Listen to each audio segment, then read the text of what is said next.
రామ్ చరణ్ నటిస్తున్న game changer cinema జనవరి 10 తారీఖున భారీ అంచనాల నడుమున విడుదలవుతున్న సంగతి తెలిసిందే.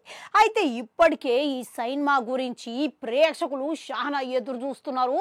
మరోపక్క కమర్షియల్ సినిమా లెక్క ఏ లెవెల్ రామ్ చరణ్ ని చూడబోతున్నారని శంకర్ గిట్లా ధీమా వ్యక్తం చేసిరు.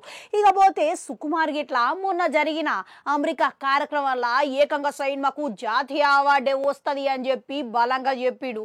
ఇక ఈ తరహాల భారతీయుడు జెంటిల్మెన్ తరహాల కమర్షియల్ సినిమా లెక్క ఉంటది అని అన్నారు. ఇక ఇప్పటికే అంచనాలు అందరూ ఆకాశాన్ని అంటే వాడుకు పోయినాయి. అయితే ఇప్పుడు విడుదల దగ్గర అవుతున్న సమయాల విడుదల గడియలకు మస్తుగా ఎదురు చూస్తున్నారంట అభిమానులు. అయితే సరిగ్గా ఇదే సమయంలో దిల్ రాజు గిట్లా అనూహ్యంగా చిరంజీవి గారి మాట లెక్క చెప్పమన్నాడు. ఇక నన్ను అనే ఒక సంచలనమైన ప్రకటన చేసిండంట. రామ్ చరణ్ విశ్వరూపాన్ని సినిమాలో చూస్తారనుకుంటూ అని అన్నాడంట. జనవరి 4-5 తారీఖులనే ఏపీలో భారీ కార్యక్రమం నిర్వహిస్తావు.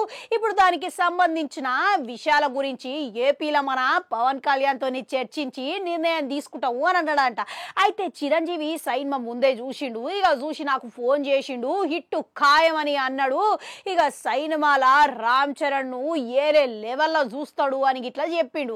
ఇక నాకు ఈ మాట లెక్క చెప్పమన్నాడు. ఇక మీ గిట్లా గదే చెప్తున్నా అన్నాడు. ఇక ప్రస్తుతం ఈ మాట నెట్టింట తెగ చక్కర్లు కొడుతున్నదంట. గది గిట్లా చిరంజీవి చెప్పిండు అనే మాటతోని దిల్ రాజు అదే విధంగా బలవంగా చెప్పడంతో ఇక అంచనాలు తారాస్థాయికి చెందుతాయి అనేది మీకే వదిలేస్తున్నా. ఇక మరోపక్క సినిమాకు సంబంధించిన అన్ని కార్యక్రమాలు ఇప్పటికే ప్రచారాలు గిట్లా మస్తుగా షురూ చేసిర్రంట.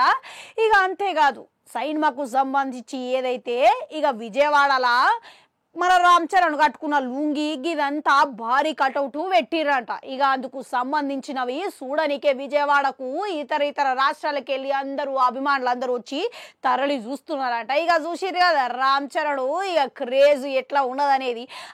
మీకేమనిపిస్తున్నది? చిరంజీవి ఇట్టు అని అన్నాడంటే ఇట్టు అయినట్టే లెక్క అంటారా? కామెంట్లలో కామెంట్ పెట్టుర్రి. అట్లా నాడు గంట ఉంటుందా, అది కూడా నొక్కరి మళ్ళీ వస్తా.